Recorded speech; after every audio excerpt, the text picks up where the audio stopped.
TellyCast, the TV industry news review. Hi, I'm Justin Crosby, and welcome to this week's TellyCast. Before we start this week's show, just a quick word to let you know we're now taking bookings for a unique new series of bespoke MIPCOM Slate podcasts, specially designed for content owners and distributors looking to give their full catalogue marketing a new dimension. We'll produce these premium shows for you to create an entertaining and engaging sales tool that can include show clips along with producer, talent and distributor interviews. Episodes will feature on all major podcast platforms, plus you can embed the show in your own website and use as a sales tool alongside your digital marketing assets and mailings. We also have regular show sponsorship packages still available for September. October is now booked. So, if you're interested in hearing more, please email me on justin@boomdialogue.com. That's justin@boomdialogue.com for the rate card and for more info. You can also find that email address in this week's episode description. So, on to this week's show, and my guests are Woodcut Media's Creative Director, Derren Lawford, and Drive's Joint Managing Director, Ben Barrett. Peter White from Deadline joins us with news of the axe falling on some big-name executives in the US TV business. And K7 Media's TV soothsayer, Girts Licis, looks at content with a purpose. It's all coming up on this week's TellyCast. So, welcome to the show, Derren and Ben. Hello. Good morning, Justin. Thanks for having us. Derren, let's start with you. Woodcut, you're renowned as one of the leading UK factual indies, doing business on an international level as well as domestically. How's the pandemic affected you guys over there? I think with everyone, it's a case of what were you doing when the music stopped? And that determined how you were going to get through this period. And we were relatively fortunate in so much as most of our productions were in production and nearing the edit or in the edit. And that most of the shows that had international filming had been done, or we were ramping up how it is that we were going to be filming in those spaces. So in February, we were talking about how we were going to film in America differently. And so we just changed how we were going to do it and sort of use more local crews and that kind of thing, to the point that we had one person in LA, British person, member of the team, who was able to get back into the UK just as lockdown was about to happen in America. But it was timed pretty much perfectly, fortunately for us, because we've just been thinking a bit earlier about the international footprint, because a lot of our shows are either co-financed or distributed to sort of America and Western Europe, and we were always looking for those sort of editorial elements. So on that side of things, we were okay with a bit of forward planning. We've got our own in-house post-production, and we'd begun to move those to a remote system rather than everyone being in the office, which also meant that we were still able to deliver the shows. So during lockdown, we were delivering shows, Tony Robinson's VE Day to Discovery, Secret History World War II to Channel 5, Combat Ship Series 3 to Smithsonian, and Secret History World War II to Histoire in France as well. That helped in two ways, we think. A, we were able to still give people the shows that they were hoping to receive and still be in production. But it also gave channels confidence in us to be able to still work during this period, so that when you're pitching ideas, they also have a sense that these are ideas that you could deliver because you haven't stopped delivering during this period. It just gave us a good news story to be able to tell about the company during this time. Yeah, no, absolutely. It seems to me that the companies that have an international footprint or international capability and relationships have been the ones that have tended to cope better through this. When we look at international business, and ideas, it's a collaborative conversation with lots of different parties. So we're quite used to having conversations about packaging programs financially with lots of different parties.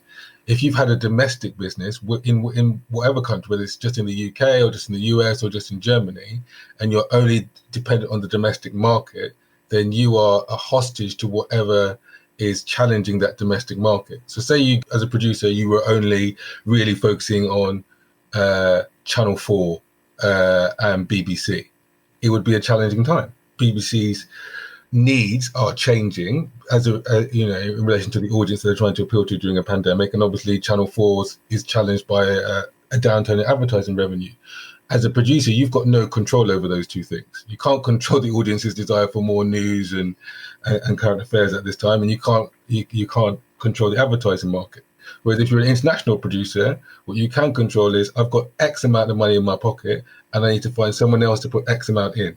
That hasn't changed for us in many ways. Yeah, there are lots of companies, I think, internationally, particularly younger companies, that have been focusing on that domestic market. And, let's just hope that the new insurance fund that was announced in the last 10 days will help them get back to some form of normality.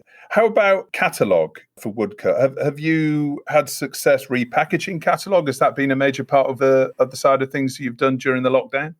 It was definitely something that we had a think about right at the start. None of us knew how long this was going to be for, and none of us still know.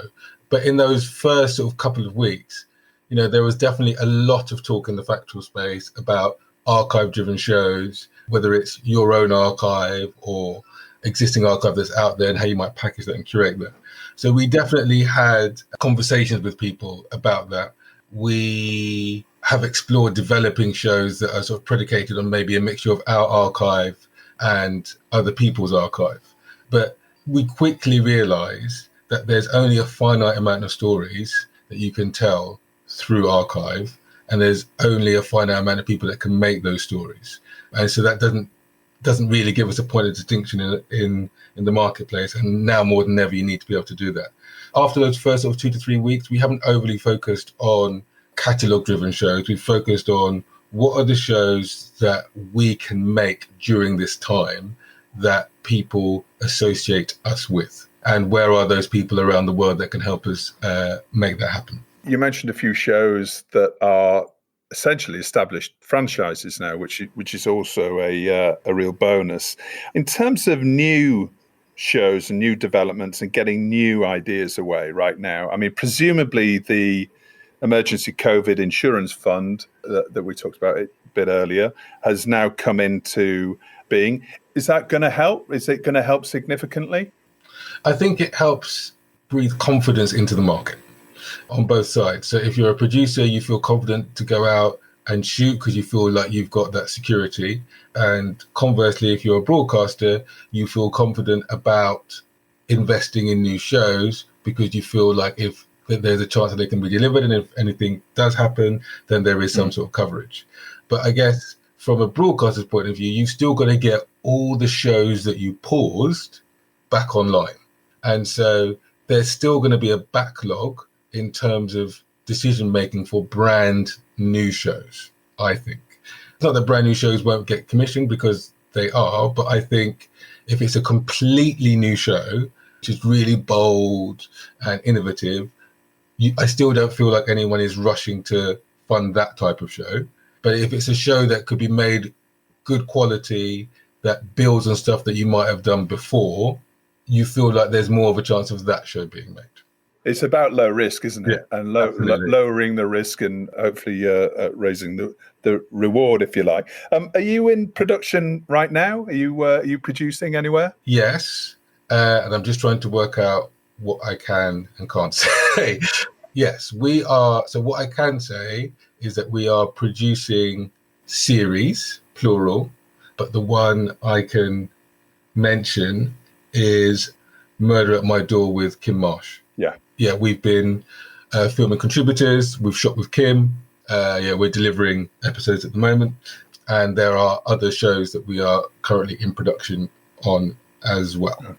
What's this whole situation taught you about working in TV? Particularly in the UK, like it's a business that's predicated on relationships. I can't remember who said it before, but I kind of think there's some truth in it, is that people tend to commission people as opposed to programs and ideas. Yeah. And it's like how they know those people.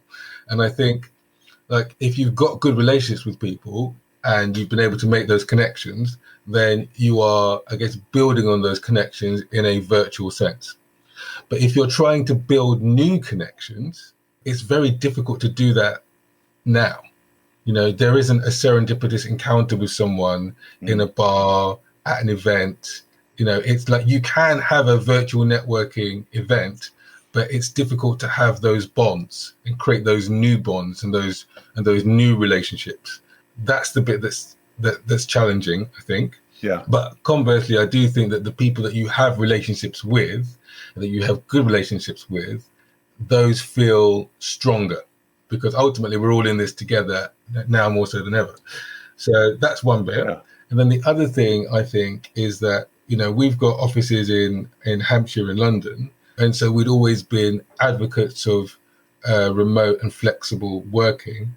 But I don't think that we have done it as well as we've done it now. If I just think back 6-7 months ago, if 4 or 5 of us were going to have a conversation, we'd all jump on a conference call. You know, people would be talking over one another. It was never really satisfactory, but we always did it. I can't remember anyone ever saying, why don't we jump on a video call? Why don't we jump on a Zoom? And now it's the other way around. Now it's odd if you jump on the phone with more than 2 or 3 people, and now it's natural to be in vision with people. And I think that in and of itself has also meant that you also think about being more international. Like, it's never been easier to be more international in many ways. Yeah. You know, you just send someone a link and I can be having a conversation with someone in Germany, France, and America, and probably a little bit more than I had been doing before.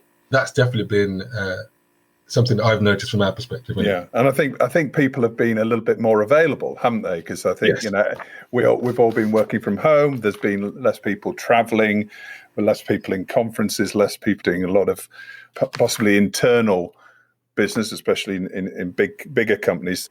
Ben, coming to you. Thanks for coming on the show. Drive, obviously involved in distribution as well as co-production financing. Let's take factual content acquisition, which is one of your specialist area. First of all, have you seen trends developing in the last 6 months? Well, I mean, it's certainly been interesting. And I think that it's been really particularly interesting being inside the distribution world and hearing the way that a lot of people have talked about the trends and what they've assumed is happening. And as Derren said, when COVID first started, there was this sort of mad rush for producers and people like ourselves who are often involved in packaging projects and putting together funding, working very closely with producers to kind of come up with new slates of ideas that could be produced during the pandemic. And also there was a real slew of people developing shows specifically about the virus. And I think what we saw quite quickly is that actually, other than some very early activity on COVID-related commissions, I think a lot of broadcasters decided very quickly that they didn't want to buy those type of shows, because I think they thought coming out of the pandemic, that's the last thing people are going to want to watch. But I also think that actually, you know, in terms of the way that the buying patterns have evolved, is we saw almost all broadcasters massively engaging immediately with conversations about what have you got, what's actually produced, what's in edit so it can definitively be delivered, or what isn't, you know, what would still need production, and what have you got like sitting in the catalogue right now. Obviously, it was a different situation for different channels and different types of broadcaster. Obviously, the SVODs, I think, you know, have obviously weathered the storm particularly well, and some of the commercial channels have obviously struggled. But essentially, what we found is there was a huge amount of talk about, oh, as a distributor, you must be selling tons of shows in those early months of sort of, you know, March, April, May. And actually, what we were doing is we were talking more than I think we've ever talked to people about buying shows, while sales actually stayed pretty steady, as you know, as per they had from the previous months, and as we were to forecast for the year. We didn't see that huge surge until actually much more recently. I think that lots of broadcasters, of course, have programming in reserve. You know, they always schedule several months in advance. They've always got commissioned content sitting on the shelf. There was a huge amount of talk and actually not a lot of action for a while beyond normal course of business. But having said that, in the last few weeks, it's kind of gone crazy. And this is absolutely the busiest August I've ever experienced in TV land. We've really seen buyers come to the fore from sort of the middle of July. Literally when you would normally expect it to start really getting quiet, we've really seen an uptick in acquisitions activity. And I think that's because maybe that we're now 3-4 months in and those gaps are now much clearer. Also, people are beginning to see an end in sight and so are making more structured planning. And for us, very, very busy at the moment, but a lot of the early months were really more conversations than action.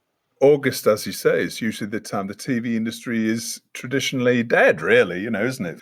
It'll be interesting to see how that moves into the traditional MIPCOM cycle when everybody gets back from holiday in September, everyone's back at the desks, hopefully kids are back at school, and a certain amount of normal service might be getting a bit closer to being resumed. So it'll be interesting to see how that goes over the next few weeks. I mean, in terms of Drive, you're renowned as probably the leading co-production financing business in Factual. How do you think this side of the industry is going to be affected? I mean, do you see that co-productions is over the last few years, it's clearly come to the fore as a really important way of producing new programming? Do you expect that to increase in importance going forward? Yeah, I do. I mean, you're right. Obviously, in recent years, we've seen a significant sort of growth in whether you call it, co-pro pre-sales, enhanced pre-sales, all these different models that have become the norm now. We've seen it come, more and more to the everyday business activity, and not just for us. I mean, when we started Drive back in 2013, we were exclusively doing that. And I think we were one of two of the only people who were really focusing on that area. Now, most distributors are very involved in bringing in pre-sales or certainly aim to be very involved in bringing in pre-sales. I definitely think it's here to stay. I think that the biggest challenge that COVID has thrown up and the sort of continued sort of fragmentation of the market is the attitudes to risk, something that Derren touched on. I think that, broadcasters are more than ever are risk averse. And so when you are putting these multi-party projects together, it's never been more important that you have the right elements in place. So, you're still going to need a really good idea, and you're still going to need a really good production company to execute it. You're still going to need a strong lead broadcaster that gives confidence to other channels. You don't always need all of those things, but you tend to always need at least a couple of them. One thing that we've really felt in the last year, but certainly even more in the last few months, is having those key elements, which starts always with idea and producer, but then also partners, is a really key thing to getting things over the line, because I think the attitude to risk is just probably at an all-time low. There's lots of consolidation going on, isn't there? I mean, obviously, Banijay and the Endemol Shine Group acquisition that went through a few weeks ago, and we expect to see, I would imagine, as we go through this turbulence, lots more mergers, acquisition activity happening. Presumably, now's a really good time to be a boutique, if you like, a boutique business offering a really different kind of sales partnership to producers, a niche area, if you like. It's always a double-edged sword because, the big players have very deep pockets. They are able to come in with significant advances and first look deals and things that can take lots of good companies off the market, take lots of good shows off the market. We don't tend to get involved in sort of bidding wars for straight acquisition of content that is being put out to the market, because that's just not really our model. Our model is much more about collaboration with a small group of companies that we really work well with and we feel we can add value to. And I do, yeah. So I think on that, from that respect, it is a really good time to be doing what we're doing and being boutique, because it's those relationships that have become, they're the key to the success of our business. And also, we like to think that we're key to the businesses of our partners and in helping them to get shows away. And I think more and more producers are looking for that. More and more producers, companies like Woodcut obviously have a vast array of international relationships themselves. They do a lot of this themselves and they do it very well. But there are lots of other companies who are still aspiring to do that and are making steps in that area. And that's really our key USP is working with those companies to help them do that. And yeah, so and on that basis, it's a really good good time for us, yes. So coming back to the buyers, how do you expect buyer behaviour to change over the next 6 months? Gosh, well, I mean, that's a tricky one to answer.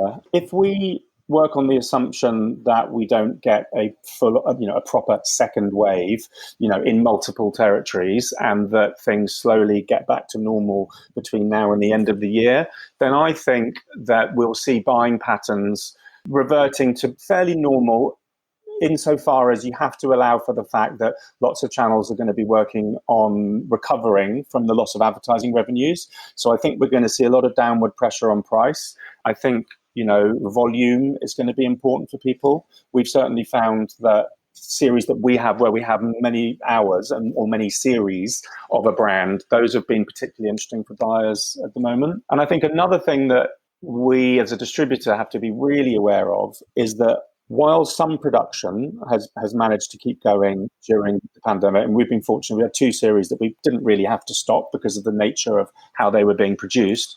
But a lot of production, have obviously ground complete to a standstill. That is going to have a big impact on the pipeline for next year.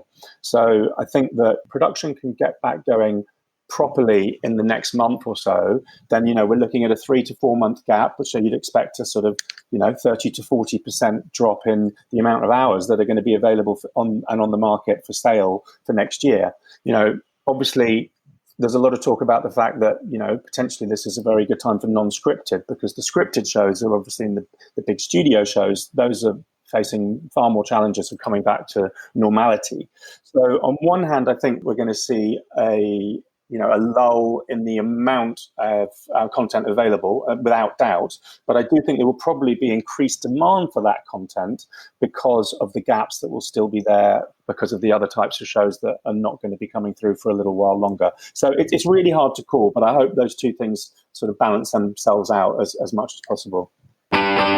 So, Derren, coming to you with your story of the week, and you've chosen the BBC's N-word fiasco. Can you talk us through that? First thing I wanted to say was, so June Sarpong, who's the Director of Creative Diversity, when they announced their £100 million diversity fund and the set of initiatives around that, she said something quite interesting. She said, I came to the BBC as an outsider. Before joining, I had an idea of this being an organisation that did not want to change. What I found was something different, an organisation that had ambitious goals for diversity and inclusion, but didn't know how to reach them. And the quote goes on, but that's a pretty good analysis of how the BBC has found itself in this position, where you had June's CDX Diversity Festival, which was incredibly inclusive, incredibly inspiring. And off the back of that, Farron becomes a senior black leader running One Extra. And at the same time, you have this N-word fiasco. And so the question is, how do those two things happen at the same time? Like, how is there all of this efforts to be doing this good, and at the same time, there's this thing that managed to alienate exactly the same people they're trying to embrace and empower? Marcus Ryder, who's done a lot of writing and talking about this kind of stuff, he made a really interesting point when I thought about how I could apply it to this situation, like in terms that lots of people could understand. And he basically said, there have been historically senior black and diverse people within the organisation, and there aren't as many now to be able to have those conversations. So if I think back to when I was at the BBC, so I started as a senior broadcast journalist, and then in terms of in the news and current affairs world, I rose to being a multi-platform editor for Panorama.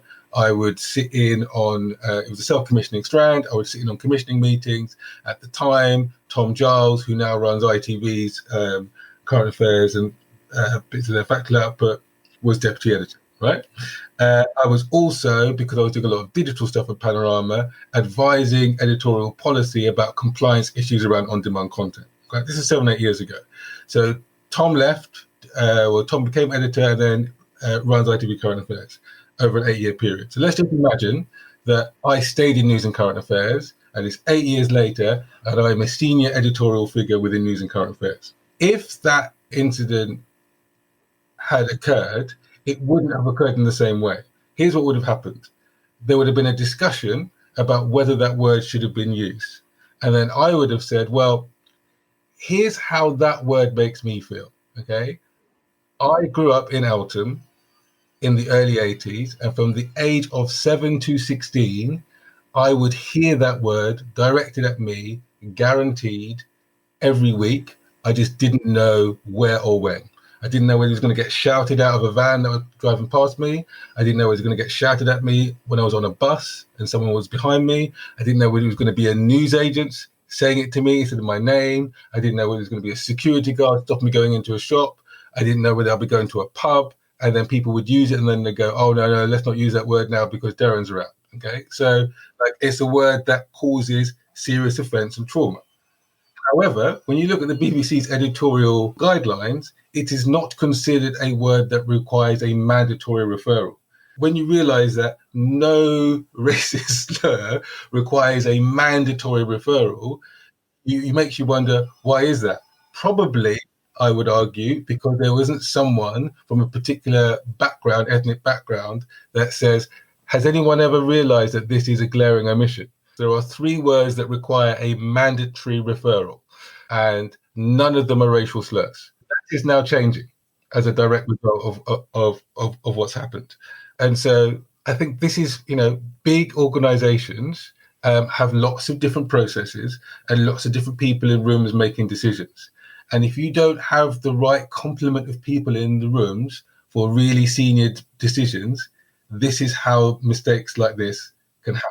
Because someone's not in the room raising their hand up and going, excuse me, let's just take a moment, maybe think about doing this in a different way. Yeah. And for those international listeners that may not have come across this news story, this was basically a regional news report on Points West, which was a BBC news show in the west of England. And it was a BBC social affairs correspondent repeated the N-word, which was the language allegedly shouted during an attack on a young black man in Bristol.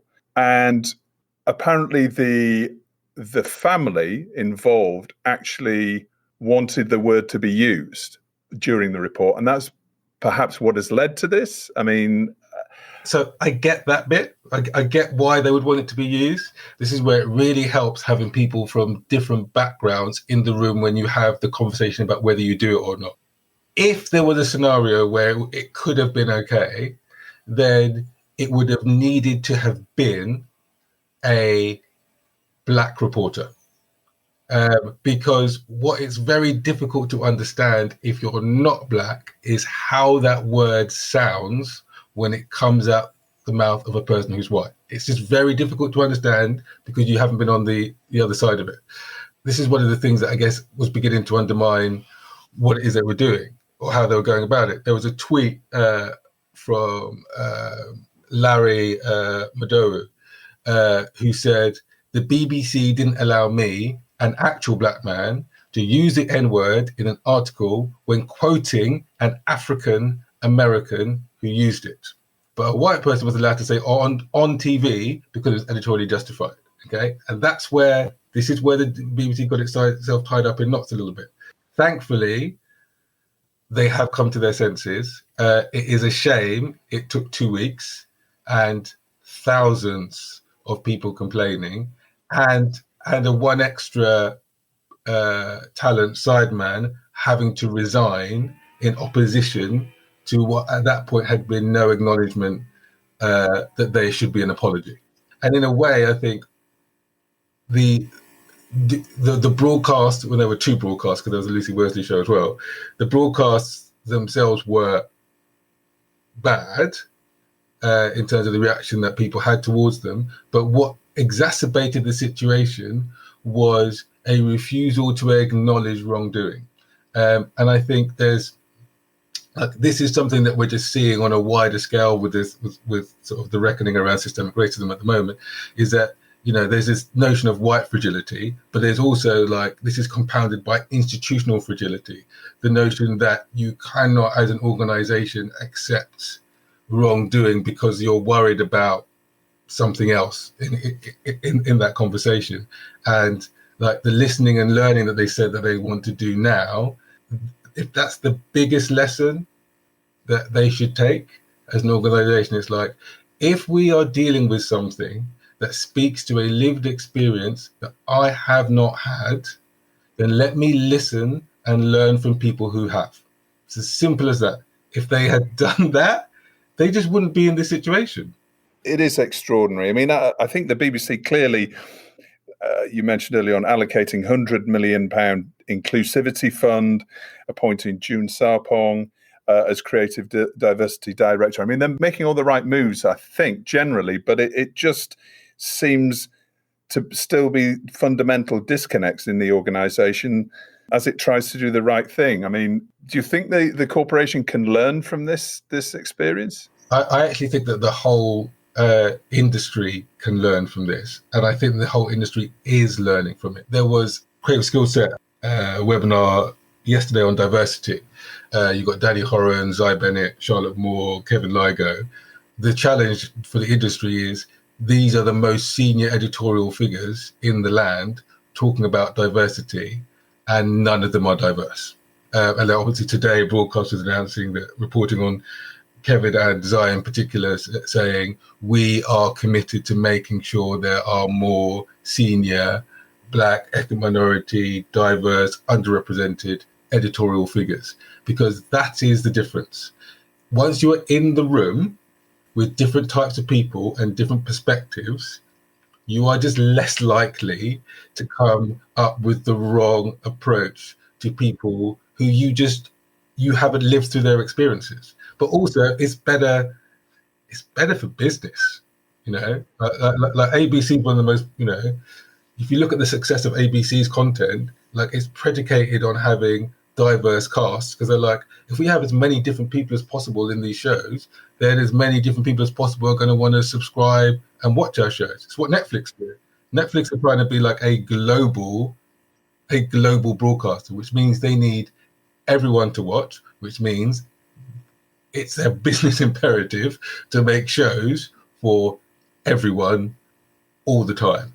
And I think it's interesting when you look at a brand like Netflix. That's obviously they started from a different position, but their approach is pretty clear-headed. It's like, if you genuinely want to appeal to everyone, then you need as many different people as possible helping you make those really big calls. Absolutely. Well, let's hope that the BBC and the wider industry, as you say, internationally can learn from this experience and perhaps take a leaf out of Netflix's book to really try and improve this situation going forward.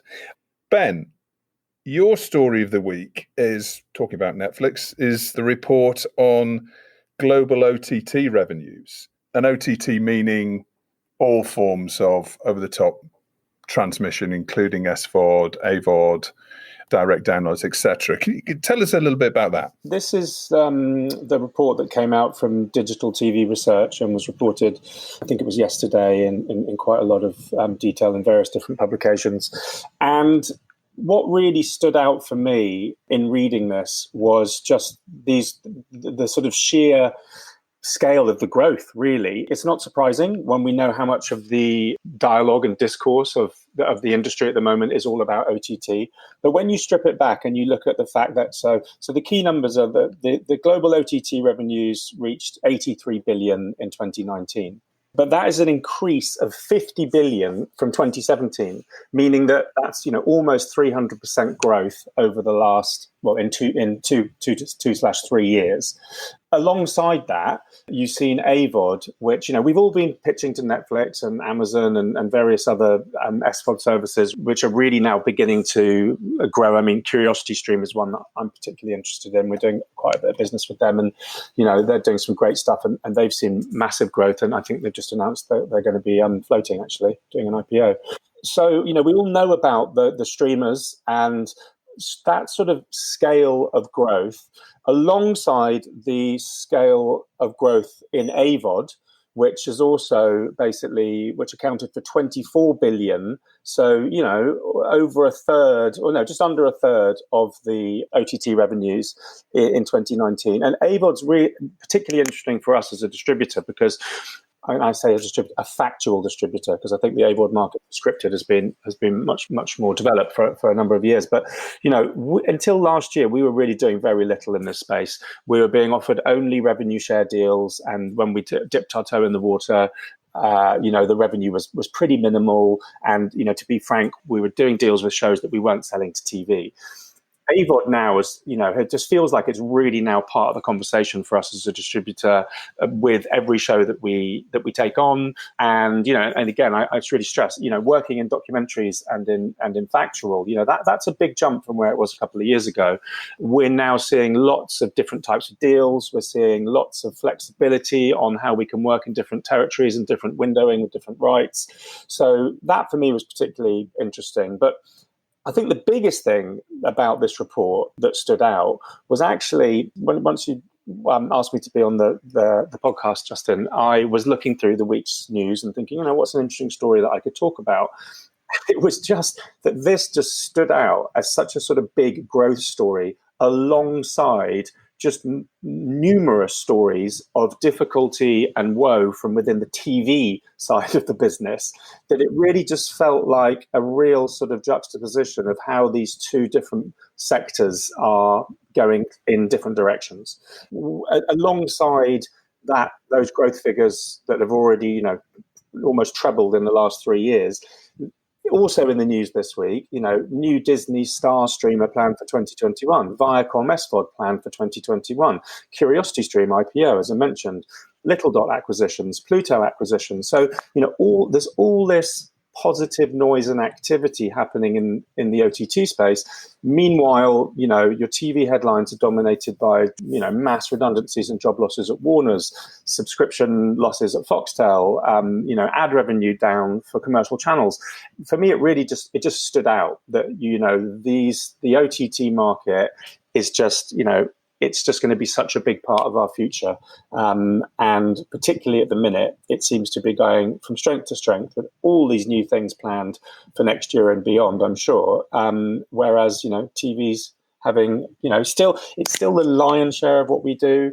And as with TV and OTT, it's still the major markets that, the top 5 markets that are really dominating the vast majority of the revenues. But it really stood out for me on the list of stories as something that was, quite stark in what it represented for the two different sectors.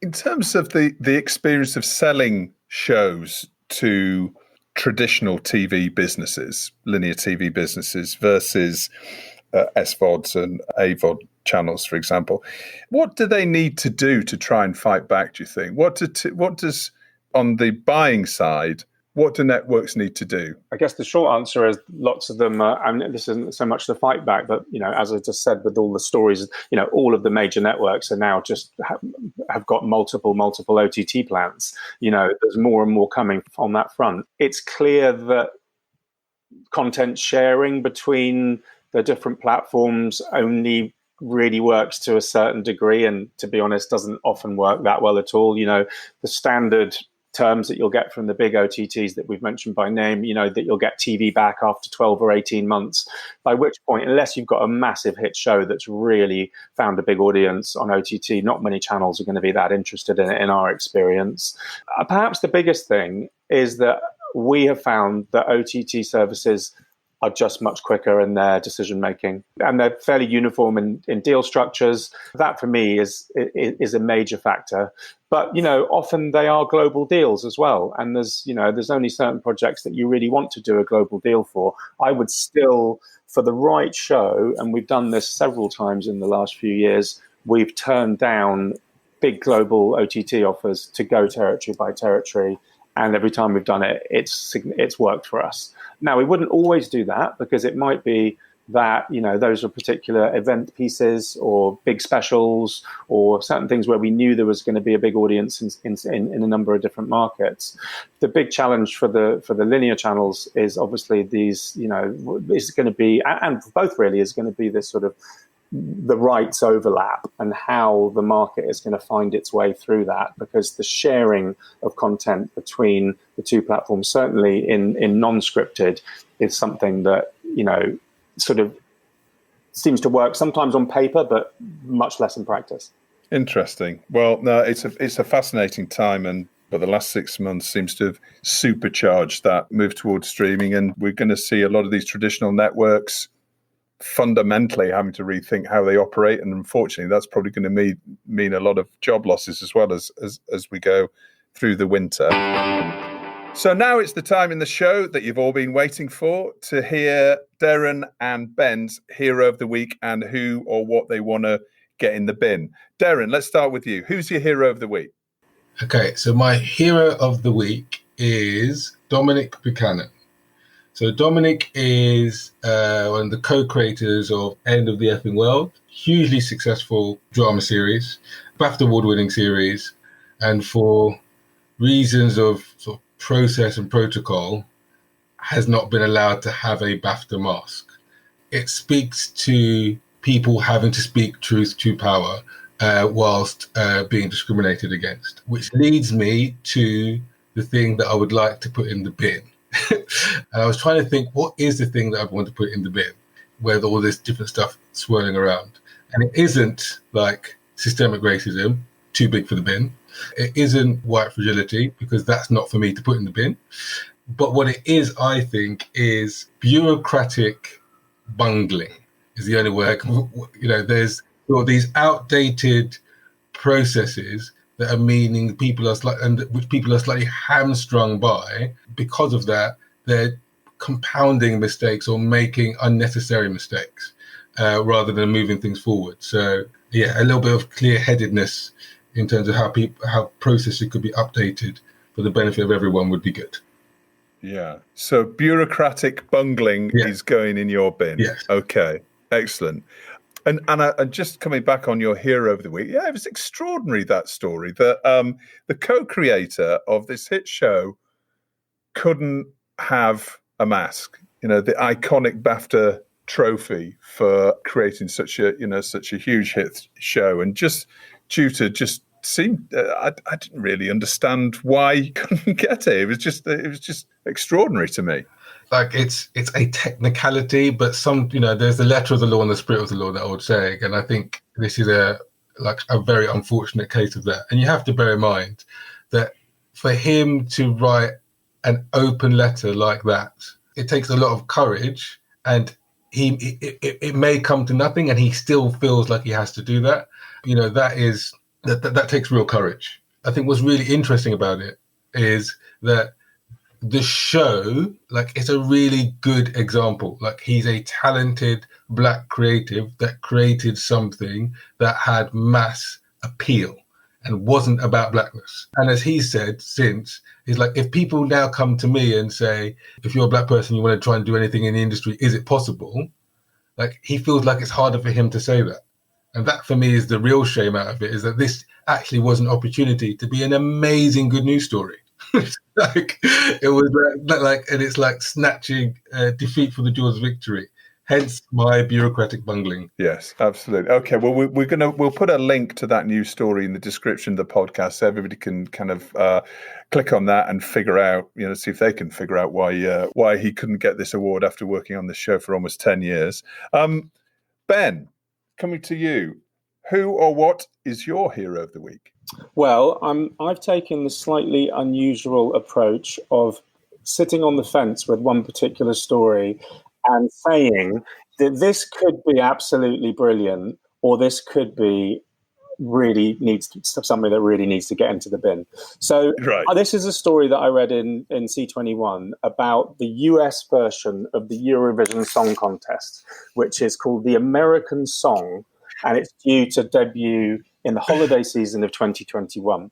So This has been put together by a team from a company called the Brain Academy, part of Nordic Entertainment Group, and they are going to be working with a couple of very experienced Scandinavian producers whose names I can't pronounce, but have produced 20 Eurovision Song Contests between them.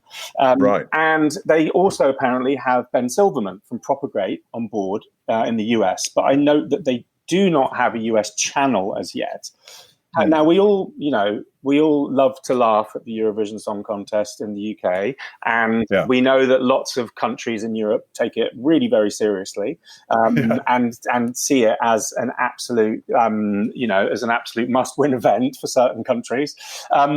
But the idea of doing it in America, I think, is actually brilliant. You have such a diverse nation with so many rich types of incredible music. So the idea is they're going to do a different song for each one of the 50 states. That's it. So it's by state. Yeah, it's done by state.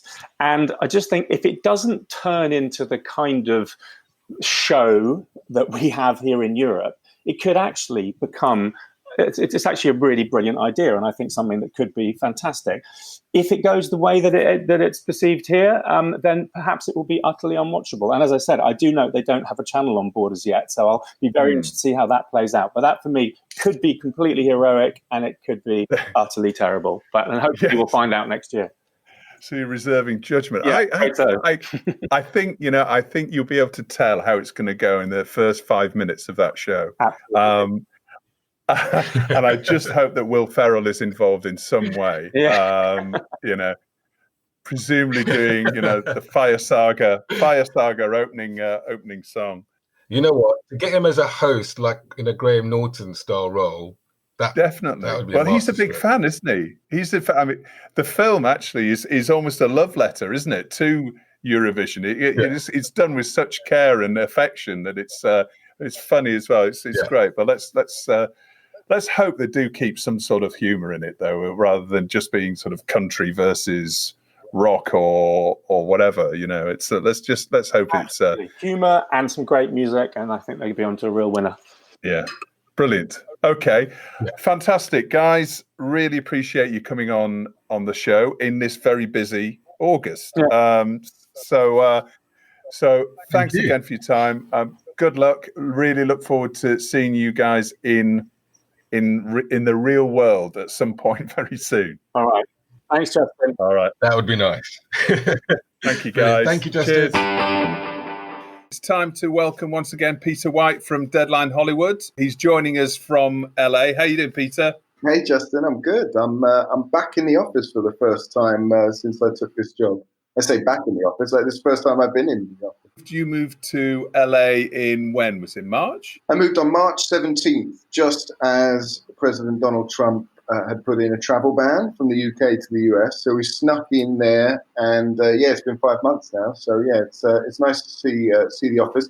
Since the last time you were on TellyCast, so there's two things that have transpired. Number one, the Emmys, you predicted the Emmys was going to be an online-only event, which not a massive surprise, but it was announced. But there was also an earthquake. I think we've had 3 earthquakes since I've been here. And I'll be honest, I haven't felt any of them. A little bit disappointed. I got a few texts a couple of weeks ago and saying, "Oh, did you feel that?" And I didn't see anything. Did you? You slept through them, didn't you? You slept through them. Slept through them. You get a good night's sleep out here, I'll tell you that.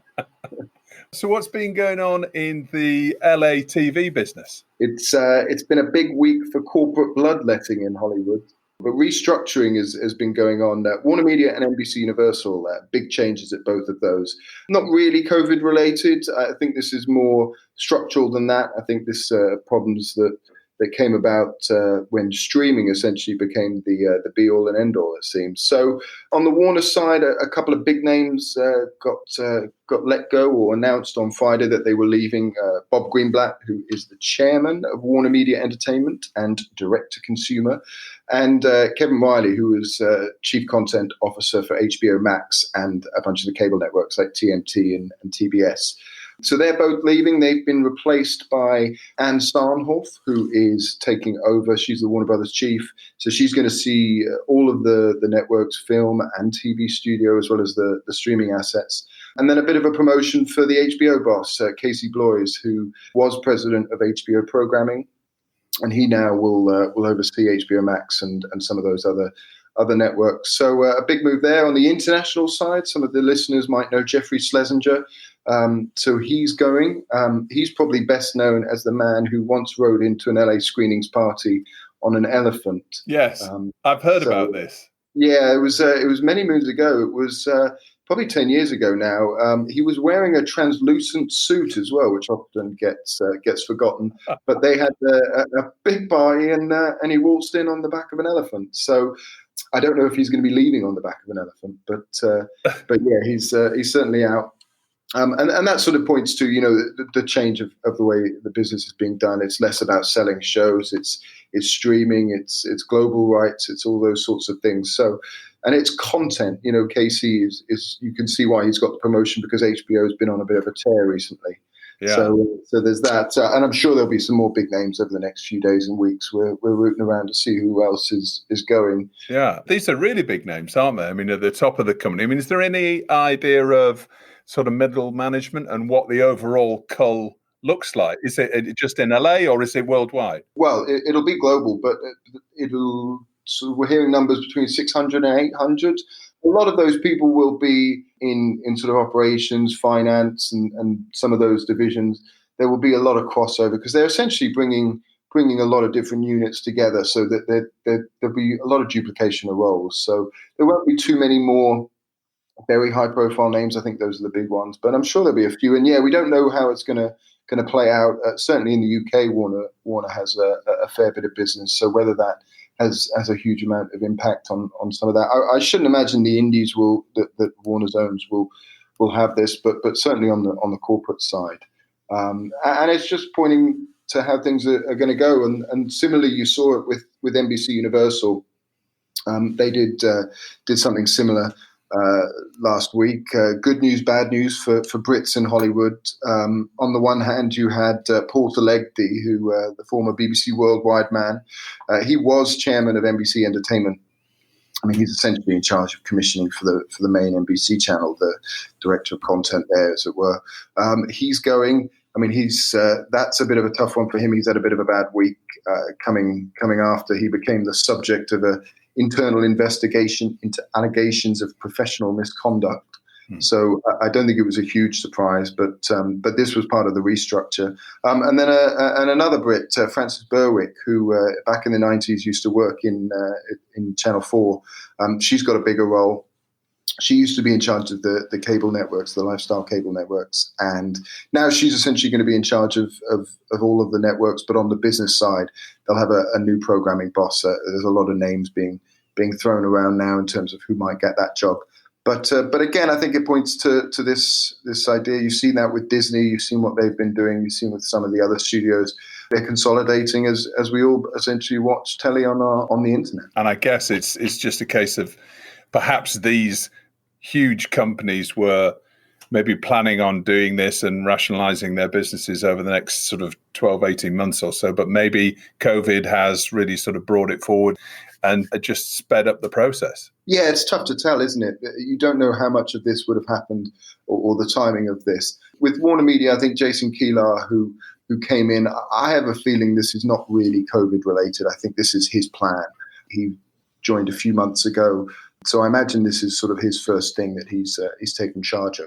And then on the NBC Universal side, yeah, similarly, I'm not entirely sure that it's COVID related.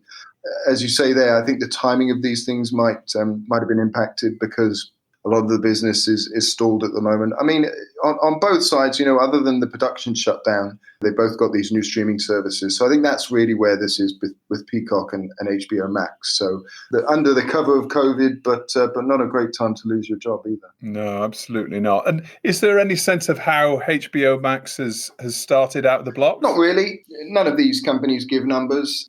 They have admitted they haven't had a programming hit, as it were. I think Love Life was their big show, which was Anna Kendrick, and I'm sure Friends is doing well for them. But no, there's not a huge idea in terms of how they're going. And similarly, Peacock on the NBC side, they were both coming at a little bit late, so I think it's going to take them a little bit longer. But it's all about the shows, right? If they get a hit, if someone finds the next Game of Thrones, then this will be the biggest service. And if they don't, it'll rely on library and probably do relatively well anyway.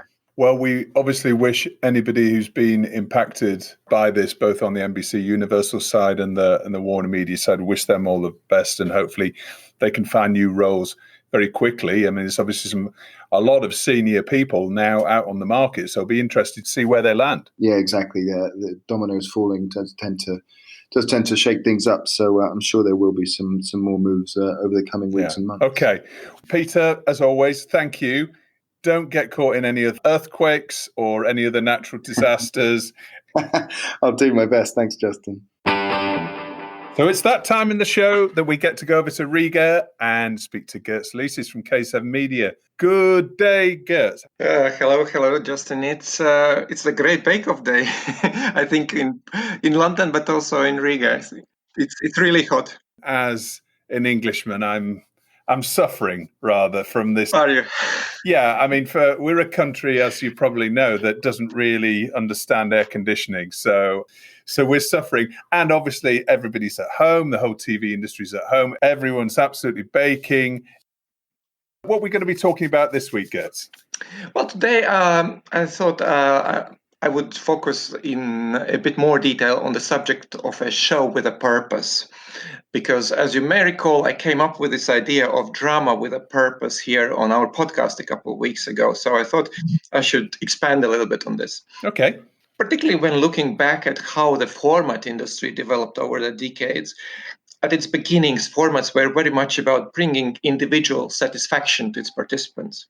Whether it's about winning prizes or just money in a game show or remodeling someone's home or turning around a business, it was predominantly bringing some material good to the participants. Who Wants to Be a Millionaire became the quintessence of this trend, of course, and it is still the format of the formats, in my opinion. It arrived promising a life-changing amount of money. And it has changed quite a few lives since, no doubt about that. But what I'm saying is that it took a long way, almost 20 more years, to reach the stage when we start seeing what is really life-changing from a broader perspective. The next, shall I say, tier or a layer of formats brought in the feel-good element. It was no more always focused on direct materialistic values. Like maybe you could be helped out in finding a long-lost relative, or given the opportunity to show your talent performing in front of the Queen, or perhaps marry at first sight. But it was still something important to pretty much only those directly involved. And then I think it was 2018, which truly became the year of turning people's mindset towards becoming more conscious about the world surrounding us and its long-term sustainability, the issues that are concerning the whole society, or at least a growing part of it. And when the focus of purposes started to shift from something that primarily affected us as individuals, adding the helicopter view purpose wider angle. While eating well for less is still going to make each of us as individuals healthier and save a penny, it is also now making us consider saving resources on production of trashy foods, for instance. And while watching a 4-year-old clinging to an elderly lady hugging her dearly is still going to bring us as adults down our own memory lanes, it also makes us think about what can we all do together to fight loneliness and extend the span of quality life in an aging society, like the Old People's Home for 4-year-olds was trying to do. So this is like factual with a purpose, if you like. Correct, to a certain extent, because notably what is also shifting, while initially the shows with a purpose were falling into the strictly factual category, the tone of the programming with purpose has been increasingly becoming lighter to reach broader audiences, including those which come to watch TV primarily for entertainment. If we imagine an axis stretching from strictly factual to strictly entertaining, the added value of programming with purpose is constantly moving towards the more entertaining end. From economic travel shows with only 5 items in a bag, to family reality with game show elements consisting of quiz on environmental issues, to growing unpopularity of talent show spin-offs featuring senior citizens, and so on. Even the classic formats like The Millionaire are stretching and adjusting where they can. For instance, by increasing their focus on strong storytelling, the stories behind its participants, who as individuals can provide their input in bringing up broader social issues which relate to the audiences. Like when it comes to diversity, for instance. There has been a mother with low income playing on the show in UK who came to show to afford to celebrate her son's 18th birthday, or in Turkey, where a mentally disabled individual was playing and therefore was provided with a whiteboard to write the answers on instead. Such encouragement to many people who may have watched thinking, what a good show, but I could never have a chance to be part of it. So answering your question, there is definitely a place for factual with a purpose, but there is certainly also entertainment with a purpose, as well as anything in between. And increasingly, to some extent, we have actually arrived back at the beginnings when the money mattered, only with a different reason. We see celebrities increasingly participating or playing a game for a chance to donate to a chosen charity, for instance. Or like in the current production of the Family Feud in Australia, which in light of COVID is going to be a special primetime television event consisting of a 10-episode run dedicated to celebrating frontline, emergency and healthcare workers and offering them the opportunity to win a serious money prize. Though in other cases, it's not the money that matters, but rather the feeling of we are all in this together, which is the case of an upcoming Belgian reality show in which celebrities are going to be trained to become nurses and will try out by themselves what do these long, tiring shifts mean. The fact that another Belgian format, Emergency Call, which immerses viewers into the world of the super demanding job of call takers of the emergency call center, became the second most sold format last year, with 10 sales, less only than the entertainment phenomenon The Masked Singer, shows that there is undoubtedly a growing appetite among audiences globally towards this kind of programming. And actually, why do you see that trend increasing? What do you think the reason for that is?